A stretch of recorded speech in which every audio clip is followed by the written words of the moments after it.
నువ్వు గానీ, నేను గానీ, ఎవరైనా గానీ ఎదుటి వాళ్ళకి నచ్చాలి, లేపోతే ఎదుటి వాళ్ళ దగ్గర మంచి అనిపించుకోవాలంటే బేసిక్‌గా ఎవరికైనా ఉంటది కదా! ఇప్పుడు మంచి అనిపించుకోవడం ఎవరికీ కష్టం కాదు కదా! సో, మ్యాటర్ ఏంటంటే మనం చిన్నప్పటి నుంచి అలవాటు పడిపోతాం స్కూల్‌లో.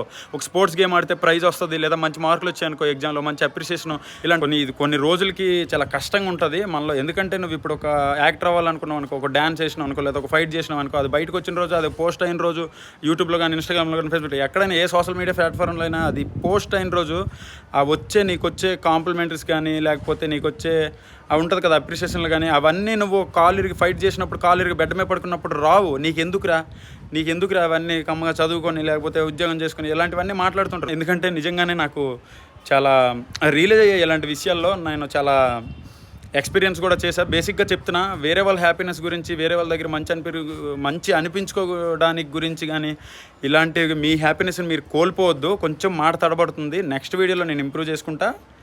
బాయ్. నెక్స్ట్ వీడియోలో కలుద్దాం. బేసిక్గా ఫైనల్గా ఒకటే ముక్క, నీ హ్యాపీనెస్ నువ్వు వెతుక్కొని బతుకు బ్రో.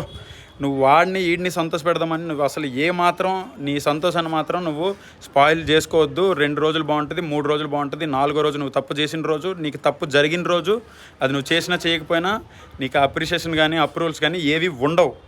సో అది basic human psychology. So next వీడియోలో కలుద్దాం మరి. బాయ్.